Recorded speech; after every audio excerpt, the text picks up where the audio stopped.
Hello friends, Esther here. Welcome to my channel, or welcome back if you've been here before. And if you have been here before, you've heard me talk a lot about mandalas. You've heard me talk about the tarot as a mandala, as a sacred map of the human soul, of the unitary, integrated potential of the human soul. Here's a visual. This is a mandala painted by Carl Jung, the psychologist whose work in the sort of mapping of the human psyche is perhaps the most influential psychological model for those of us studying the tarot in contemporary times. Jung recognized through his own self-analysis and his study of mythology and of art history and of human culture, he recognized that across so many world cultures, these common images appear that in Sanskrit are called mandala. Now, mandala is just a Sanskrit word meaning circle. And what Jung discovered is these images that have a kind of radial symmetry, but have also appeared in many cultures as squares or as rectangles. The common feature that these images, when they appear, have is this sense of a kind of quaternary or fourfold integrated pattern where you have 4 points, right? That might be aligned in a cross, or 4 quadrants, and it might be again held as a circle, that Sanskrit word for circle, or it might be a square, but that there is also a center point. So, in Christianity, this is the cross, right? 4 points that intersect at a center. The center is the place where the broken, sacrificed divine body rests and is resurrected from, right? So this is a mandala drawn by Jung, and I use it often in my tarot readings. I structure my tarot readings after the mandala, not all of my tarot readings, but ones that are 5-card readings. Sometimes I think about them in terms of, let me see if I can, I'm holding the tripod, let me see if I can bring it to rest so I can free up my hands. So sometimes I think of 5-card readings along the model of the world, and I've talked in the past about a world turning spread where I'm picking 4 cards to talk about sort of circumstances and context, and then trying to, by picking a 5th card, trying to see the pivot in our current life circumstances, like where in the mix of the world that is emerging for us right now, where in the mix is there something that is actually kind of a pivotal point where things can move. Things don't change in our lives because we get rid of something and try to bring in something else. Things change because we find, like in the martial art of Aikido, we find what the energy actually is, and we move with it, right? We enter and blend into the world that we're actually already inhabiting. So sometimes my 5-card readings, and I do, as many of you know, I do a lot of 3-card readings, and I do this kind of open reading method that I call the deck dialogue. Not open reading in the way that Yoav Ben Dov talks about it in his fantastic book on the Marseille Tarot, influenced by his work with Hodorowski, but open just in the sense of unstructured. But when I do pull a number of cards, it's often either 3 or 5. Those are my 2 big numbers, because those are the 2 big numbers in tarot, right? Everything's like in 3s and in 5s. So 5 is the number that expresses most succinctly the mandala. And when we think about the way in which, that mandala is also expressed in the Wheel of Fortune, you see here this kind of, there's actually 1, 2, why can I not add this up? There's 1, 2, 3, 4, 5, 6, 7, 8, right? Okay. There are 8 points here, but notice how this 8 is really 4 and 4, right? And this center wheel, the center mandala converges where those lines converge, and the TARO or the ROTA or the ATOR, or right, or the Yud He Vav He in the Hebrew, that those are the 4 points of the mandala. And in fact, right, in the Waite Smith imagery, we have the same kind of quincunx image, that same image of a five, pointed, that's not quite the right word, that a five elemented figure, right? Okay. It's also really interesting to structure tarot card readings thinking about the fives and the minor arcana, and to work with people, again, pulling 5 cards to ask, how are these elements, how could they possibly come into harmony rather than in conflict? What are the things that are being left out? Notice how in a lot of the tension that's depicted in the fives in tarot, there's often this sense of 3 versus 2, right? So you've got these 2 figures being left outside. What is being excluded?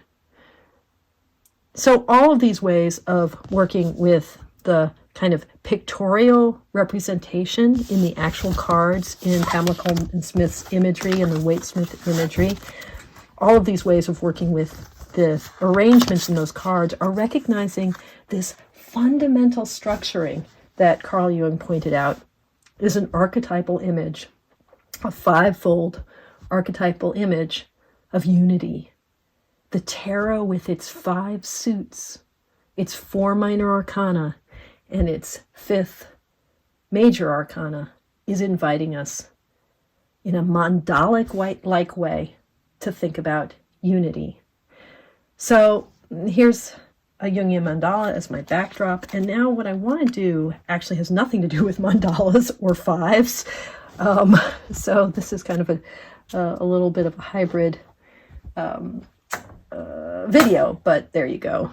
It's Esther. I'm still grappling with COVID, you guys. Can you hear it in my voice?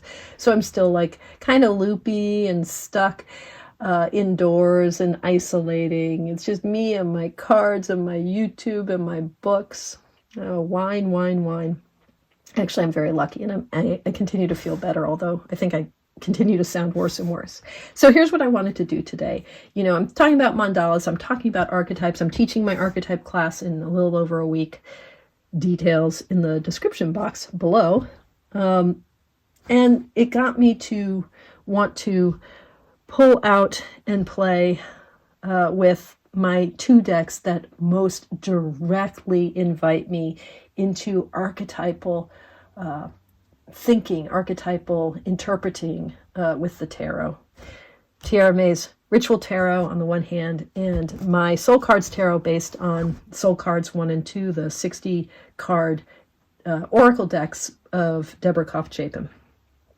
And I have lots of videos that talk about both of these decks. The thing about both of these decks is that they are not, how do I want to say, they're not in any straightforward analogical way pointing to the esoteric meanings or the narrative meanings that we associate with the Waite Smith lineage, or with the Golden Dawn lineage as it's expressed in either Waite Smith or in the Thoth deck. Instead, although Tiera May brings forward different kind of symbolic elements, sort of to depict various aspects of each of these cards, sort of have her use of things that recall, like, the triple goddess, or sort of the Aries kind of the zodiacal and astrological and planetary correspondences of the various figures. This is not a deck. The Ritual Tarot is not a deck that you can simply find the symbols and deduce what card you're dealing with. Even in the minor arcana, it can be hard if what you're trying to do is, add up the literal suit elements. So there's something much more indirect, this activity that I've talked about in terms of sacred collisions, where in the juxtaposition of imagery, or the juxtaposition of cards in a spread, we are invited to discern a unity that is alive in a way that actually corresponds to the deepest, most unconscious archetypal forces in our life, in our psyche, and thus helps us pull toward greater and greater unity in our own actualizing self, right? Now that's kind of abstract. What I really just want to do for you guys now, because I want to do it for me, I want to keep practicing with these decks, because the archetypes slip out of view. You know, these images call something forward which isn't actually in the world. It's actually numinous. It's actually not a phenomenon that appears in the world. The word phenomenon just means that which appears. The noumenal or the noumenon, that refers to what is sheerly in the mind or the spirit. And archetypes are noumenal, you know, so they don't, they appear as images, but the image doesn't hold the entire archetype for us to grasp, right? That's why when we encounter a powerful image and it goes, whoo, it explodes our brain. We're like, whoa, that is the Fool. It's because, in fact, this isn't the Fool. The Fool. This is an image of the Fool. The Fool is, it's what the philosopher Immanuel Kant would call the thing in itself.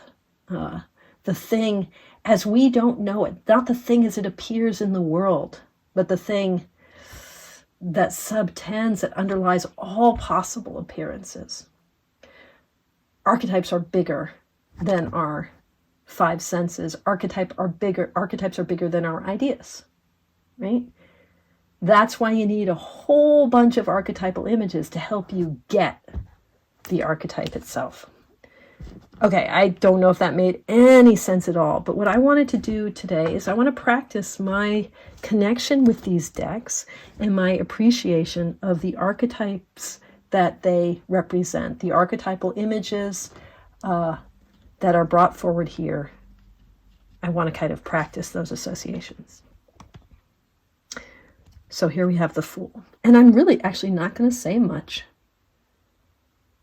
I'm sort of interested if I see anything in common in these two very, very different depictions of the archetypes.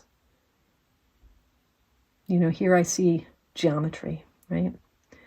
And something about the gesture of the hand, that movement of benediction and conjuring. Oh, this is the Empress, sorry.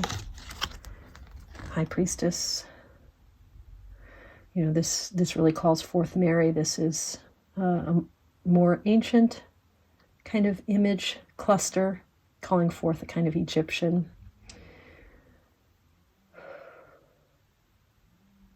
But my eyes are drawn to the eyes and the movement of the snake in the Tiera May. And here's the Empress. So, you know, the kind of gestational element that's brought forth.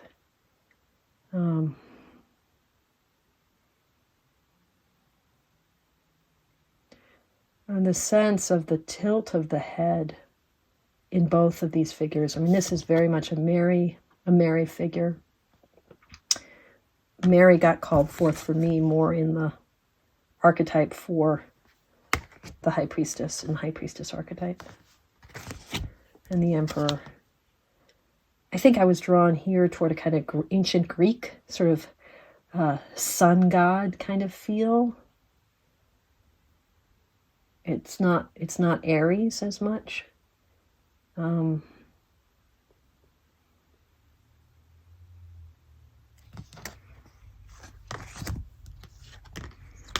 These are really different callings forth of the Hierophant. This one really, for me, it's that sacred egg, what's carried and how it's carried and all the hands carrying it. And this,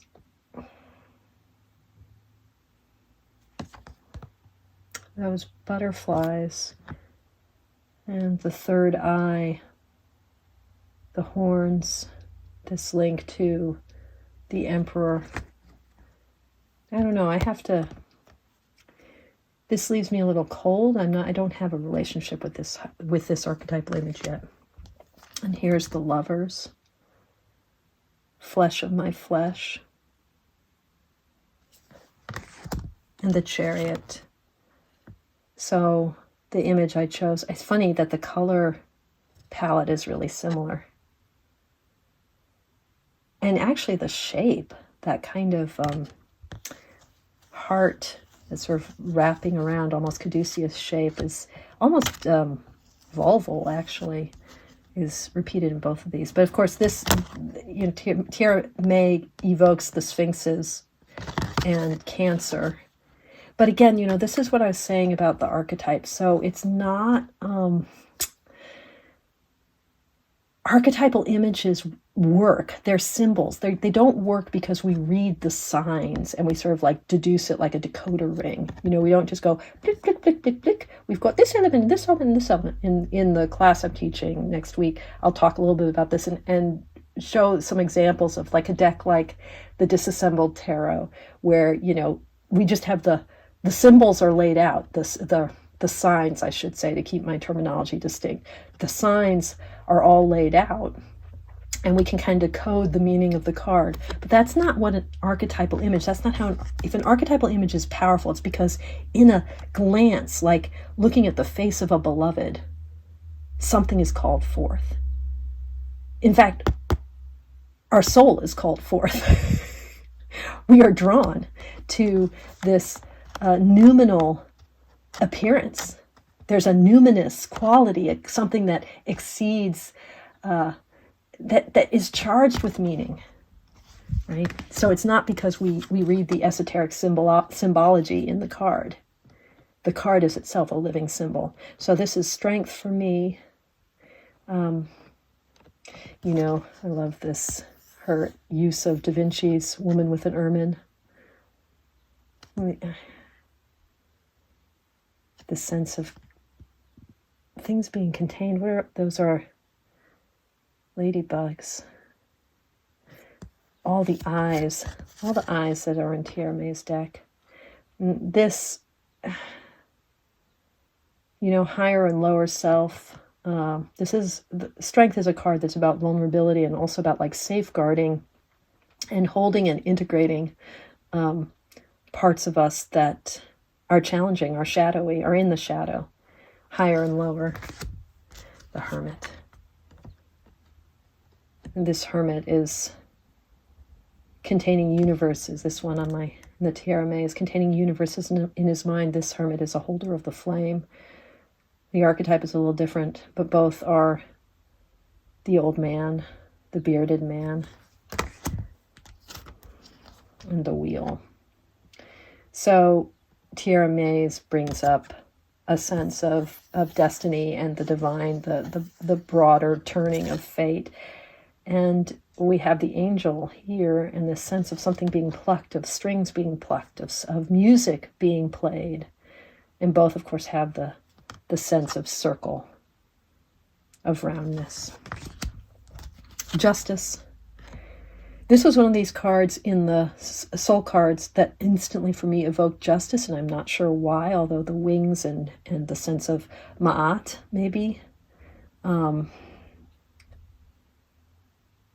But, you know, we've got Judith and Holofernes in the central image here, and decapitation. So this is more, has a sense, Tiera May's has a sense of retribution. That peacock, the peacock eyes make me think of Juno. And, sorry, I'm shaking my tripod here. Okay, I said I wasn't going to talk much, but I seem to be talking a lot.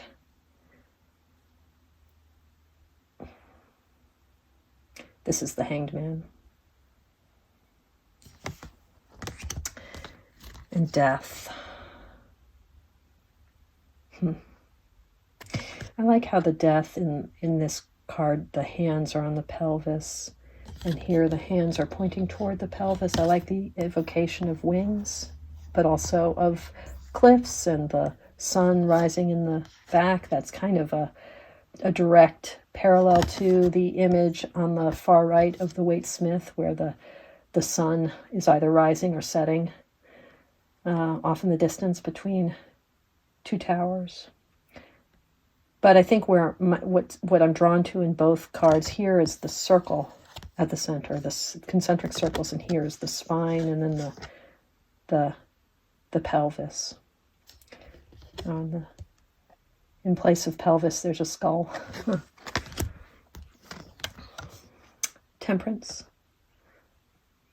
blending, fire and water.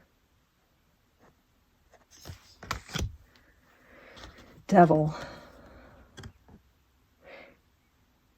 I think there's a more literal, of course, evocation of a Judeo-Christian devil. My devil in the soul cards. I'm not even exactly sure what I was feeling here, but this sense of what we breathe in and breathe out, what we take in, what we give out, and of course the colors and the sense of flame. And this is the splitting of ego, the cracking open of things in my Justice card. Yeah. Really being torn apart. Is that Laocoon? Being torn apart by...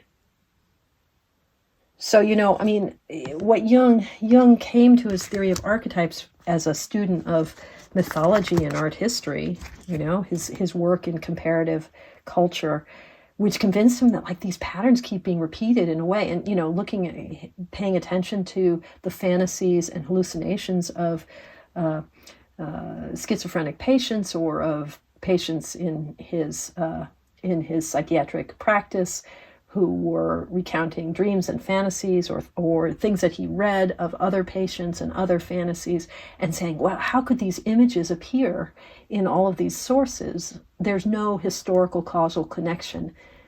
And that sense led him to start to hypothesize about archetypes. So I say this because mythological components like, Greek myth and the figure, the sculpture here, those storylines are incredibly instructive and helpful to give us access to the full range of archetype.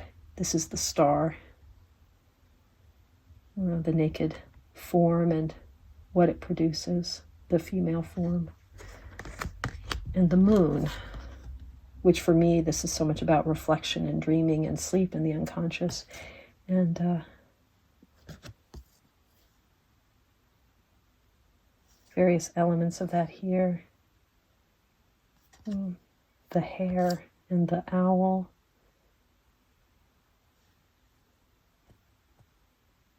Venus. Okay. And the sun. It's interesting. This is a Mary and child, right? So this sun card invoking the Trinity and, Christ and also Mary, pretty powerful female archetypal image to put at the center of the sun card, which I think makes this card a little confusing for people. Again, looking for the like decoder ring ways of kind of reading off the different elements. My sun card here is just pretty straightforward. Not that deep. That's the thing. It's like, oh, okay, that's not pretty sun card, but it's not that deep. There's something about the way that when we kind of land an archetypal image, when it lands for us, it's like, whew, just feels charged. It feels powerful. That's what we're talking about. And this is judgment. There's a kind of wrathful quality here. I wish I knew the Tibetan or Hindu references of these images. And that's my one real complaint with the ritual tarot, is I want to know the source of all of the images. That would help me in the same way that reading mythology helps us. This is the thing. Archetypal images draw something from the unconscious, from the collective unconscious, from the store, the repository of human culture, of our inheritance as human beings, our inheritance of meaning. It draws something out of that. into our conscious awareness and helps us kind of give voice to all the parts of our ego, all the parts of our psyche. And in doing so, the more support we have, the more ways we have to heal things that are gnarly and knotted and kind of broken or traumatized or submerged. So myth helps us heal stuff that's emerging from us all the time anyway, but we can't really see it. It helps us integrate. So judgment. And the world. My sort of Ouroboros, beginningless, endless Ouroboros. And this world card, I mean, it's beautiful. It's actually the image I chose for the bag I made for the deck. I'm not sure I understand it though, but something speaks to me in it.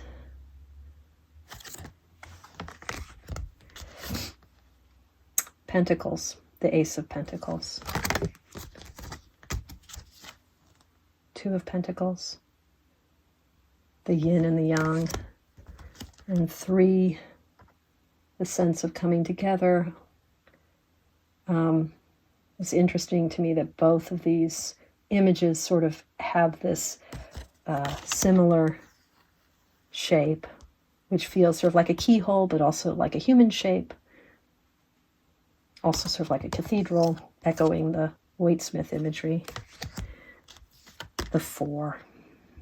My hunched over figure, who might be creative, has the capacity to create, but there's something dark and constrained. And here we have this sort of Midas-like or Minotaur-like figure hidden away from the sun behind him. He's in shadow. The Five of Pentacles. And both of these featuring a smooth-featured feminine form, interestingly. I should say, I mean, I don't think this is too surprising. I pulled together this deck long before I had my copy of the Ritual Tarot. So the imagery of the Ritual Tarot in no way influenced my choices for this deck. And of course, Deborah Koff-Chapin made her images, you know. There's no link between these two, although I suppose Tiera may have some familiarity with the soul cards imagery. But bottom line is, you know, if there's similarities between these two decks at all, if those similarities are similarities that I am seeing, because it is possible to the archetypal pressures pull on me equally in my relationship to both decks. Six of Pentacles and Seven. I had this one idea of the Seven of Pentacles as sort of pregnant, of holding, of like protecting this egg. Neither of these cards really powerfully draw me. So I would say in terms of their ability to kind of call forth the archetype, they might not, I haven't connected with them yet. In fact, when I was playing with the deck this morning, I was like, is that the Seven of Pentacles? I couldn't remember. And not being able to remember the connection to a card suggests not just that you haven't played with the deck enough, not that you haven't memorized it, but that it isn't really charged yet. It doesn't really have that link to archetype. So working with the card may build that link, or it may be that the card is just not successful for you. It doesn't speak. It isn't charged with meaning. Eight of Pentacles. Really different cards. For me, this was a card that was about, it's a card that I associate the archetype of the Eight of Pentacles with craft and the artisan. And this is very much about that kind of finding myself in my work, crafting self, crafting persona. You know, it's in relationship to the world. Now this one, I'm not sure. I have to linger with this and look at the guidebook. Nine of Pentacles. A little bit more straightforward. This one just about the joy in self and this kind of green space and life and vitality and abundance. And here's the lady who I'm not sure what to make of the horns, how to understand them, but the lady of some leisure and power. And then for me, this is the card that's about ancestors and lineage and history and, my people, my legacy, the legacy that is me. Page of Pentacles. So is it like Capricorn energy? Is that why if you guys have a sense of what the horns that get repeated throughout the deck, when we first see them, we see them in a way that makes sense. We first see them with the High Priestess and then in the Ram, so sort of Aries. It's Egyptian resonance, but I don't know what it means. Okay, Knight of Pentacles. Queen of Pentacles. Yeah, so if anyone can tell me what they associate with all of these horns. Is it Egyptian? Is it Norse? How are you understanding it? King of Pentacles, my cauliflower king. So it's just life, the natural world, and holding it in this sort of, root chakra. And yeah. I think a subscriber explained to me where this image is from, but I can't remember now. I have to, or maybe it was someone on the Mindful Tarot Facebook page. Ace of Wands, fire. I love all the Egyptian resonances in the Ritual Tarot. Two of Wands. 3, 4. For me, this Four of Wands was really about, the sort of image from the Psalms of being in our vineyard and kind of putting down the instruments of war and coming to rest. A really profound homecoming. Pastoral homecoming, and not so much about celebration as much as home. And this, in a sense of harvest, and the female and the seasonal. And actually these are interestingly similar. So my Five of Wands here, unlike the Five of Wands in the Wade Smith deck, really does kind of imagine how the pieces, looking for it, how the pieces come into alignment, right? How we build the star. And I think this is probably Thoth inspired. Although Tiera May's deck really does feel, it is very Waite Smithy. I think there's a lot of Thoth in it. Six of Wands. 7. Similar kind of warrior image. 8. That sense of, both of these have a sense of the speed and also the circle. Oops. 9 and 10. Burning up from within. All of the wands coming to a point, to a head. Page. Kind of similarity here, a little bit. It's funny. It's like just compositionally, these figures, both with their kind of extended fiery headdress. This is very much a kind of sitting with Kundalini energy, sort of the beginning of working with one's own fire. And then these, fire of fire, Knight of Wands, Queen of Wands. these are pretty different images. She's bearing fire. She's Nefertiti. I mean, you know, just this kind of incredible regal, you know, she's, what's the name of the cat goddess? I can't remember.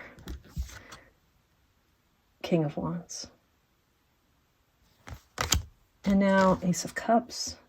And I'm going to move more quickly here unless I see something really powerful that I need to talk about, just because we cannot be here forever. Well, we could be, but you might have other things to do. The fact that you're still hanging out with me, I hope you have a nice cup of something sweet and delicious, or hot and stimulating, or relaxing, or something. No. So the Five of Cups, my Five of Cups, there's like this, you know, I think this is a card that others have chosen for the High Priestess when they've done their Soul Cards deck. But, you know, for me, it's like, okay, all of the, whatever's in the cup, it's going to be cast out. That sense of spilling, of I can't contain it all, as a figure for grief. And what's so interesting is that the Ritual Tarot also has a cup on her head. Six of Cups. Seven of Cups. Now, this Seven of Cups, that sense of debauch, this is very tough feeling. There's just too much choice, too much, there's waste. There's a sense of, you know, like, let's move here. And this is a much more, this is much shadowier than this vision of the Seven of Cups, which for me is one about like just reaching for the fantastic, the fantasy, and sort of not grasping onto anything solid. So this is much more of a yearning. This is much more of a debauched kind of vision of the Seven of Cups. Eight of Cups. And the Nine.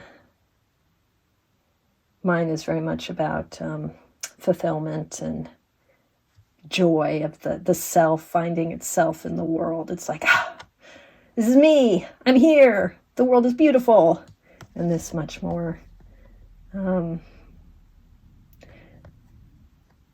this feels Dionysian. Although, I mean, it's a Hindu image, but I don't know enough about the Hindu imagery here. Ten of Cups.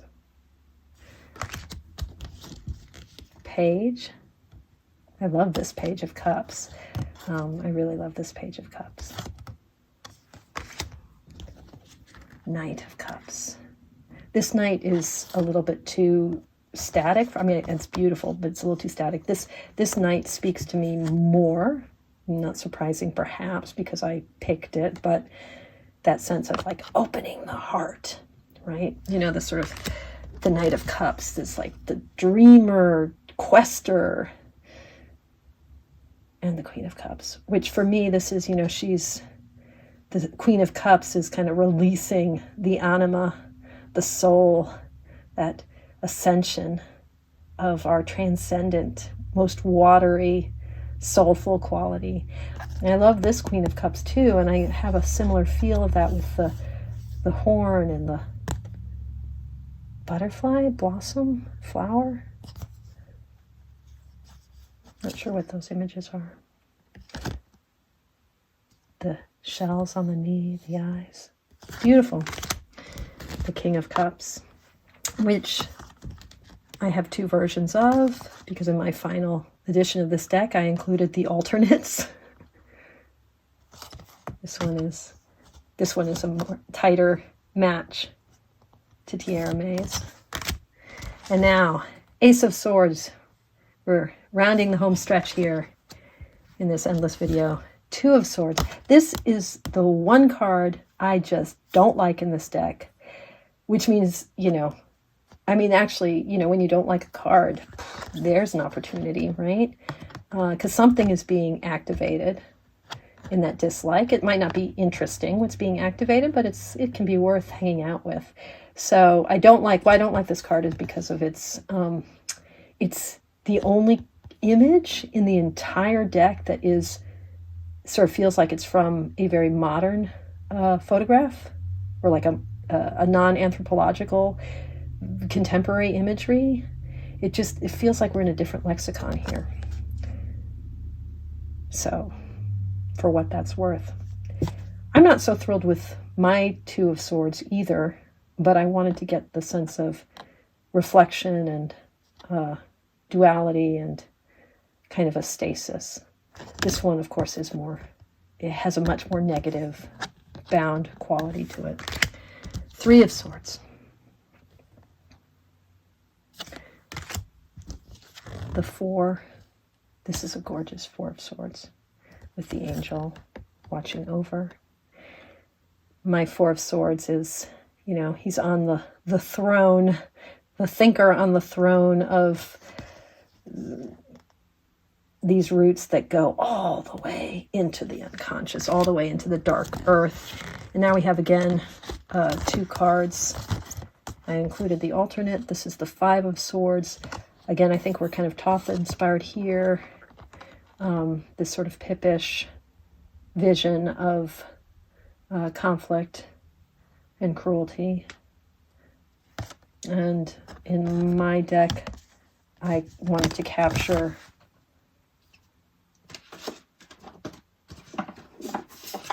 the 3 positions that are caught up in the conflict and not integrated, in a sense that these are 3 sides of myself. How this is really a conflict in me.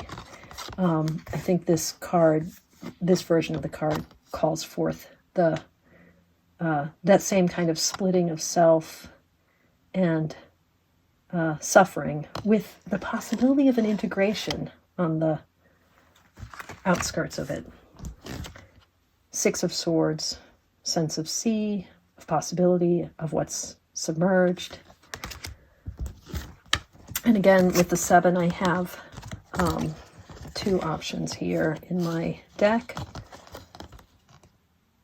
We've got the 2 swords that are off to the side, the 3 that are being stolen. Right? And for me, these are that sense of the 2 that are kind of off to the sides, because with the 7 of Swords, the question when this card comes up, I'm often finding myself asking, what are the 2 hidden pieces? This is a card that's about something being hidden or concealed or not revealed or needing to remain in reserve. So what duality or what 2 things are in reserve right now? What are the 2 swords? That's often the question I find myself asking, or finding a way to ask the querent. This version of the 7 of Swords is,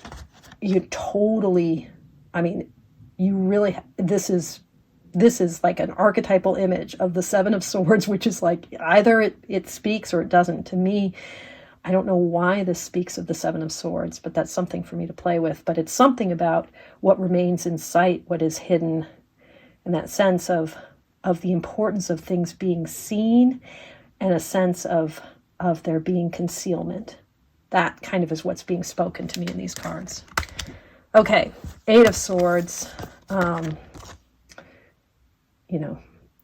The crouched character, the sense of trying to protect oneself and being trapped, right? And the 9 of Swords, all the voices, all the swords, all the mind, all the splitting, all the cutting. It's like the 8 of Swords, right? The 8 of Swords, but it's now, we fully recognize this is in the self. This is all in me. And the 10, which is just, the blood is, the life force is just kind of seeping out. Back is exposed. There's something about the back, thinking this kind of curling of the self and our backs being exposed, which I think means that our stomach is not exposed. That's what that posture, I think, is about. Like the way that we tuck our stomach away to protect ourselves. But then that feeling of, what does it mean if nobody has your back? These are all archetypes of vulnerability. And here we have the the Page of Swords, and again I have in my swords deck, or suit was the hardest I think for me,